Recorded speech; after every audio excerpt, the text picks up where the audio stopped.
Hello guys, now I am here in front of my surveyor to see what he is doing. He is now verifying the planarity of this deck, platform deck.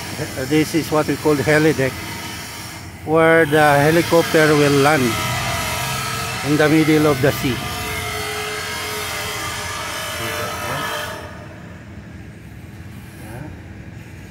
So we are shooting that one.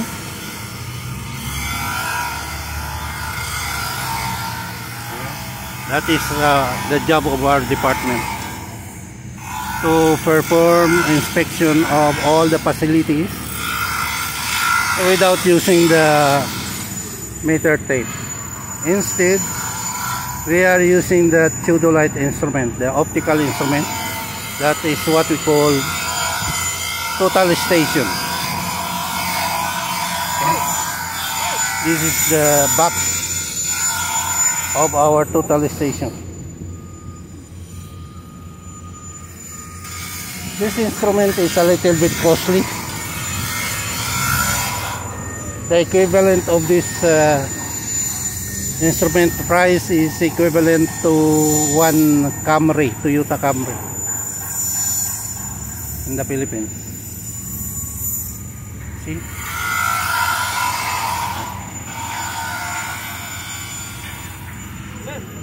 Victor, it's all right? Yes, sir. Okay, good. Mayroon akong 4 na Indonesian inspector. Mayroon akong 2 Indian, 1 Pakistani, 2 Saudi, at 2 din kaming Pilipino.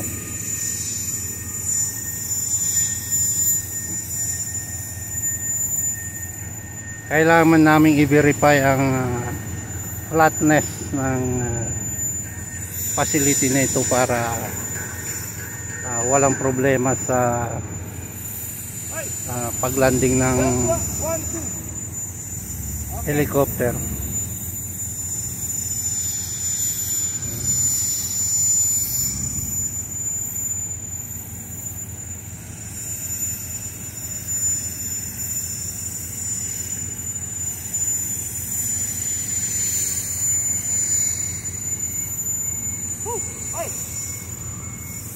Yes.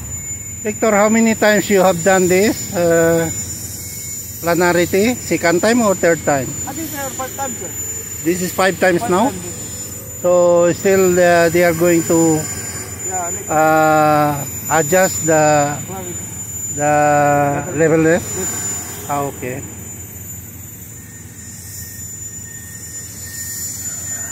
See that?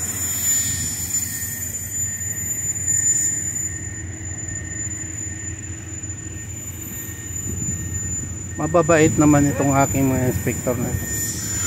Mga Indonesian, masisipag, mababait sila. Kahit yung Pilipino ko na inspector, lahat naman sila mababait. Siyempre nagmana sa kanilang nagmana sa akin kasi mabait eh. I love my own.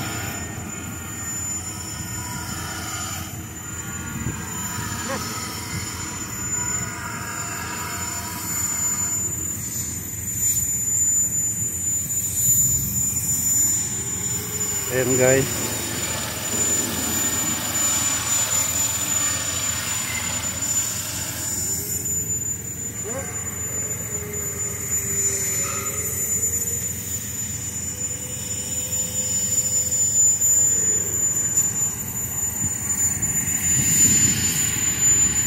Ayan nga pala guys, yung isa na namang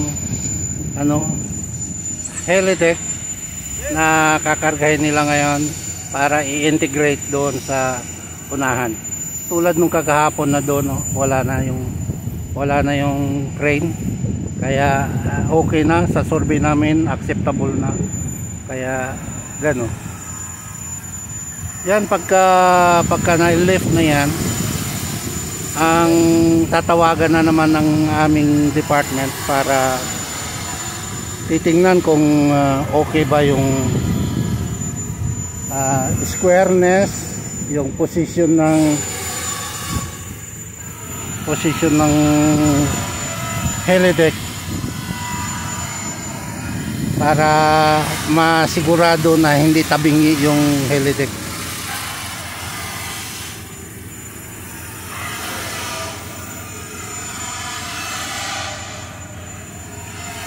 Yung ang aming ganitong instrumento, 10, mayroon akong 10 piraso nitong ganitong iba't ibang model na instrumento sa aking office. Ayan.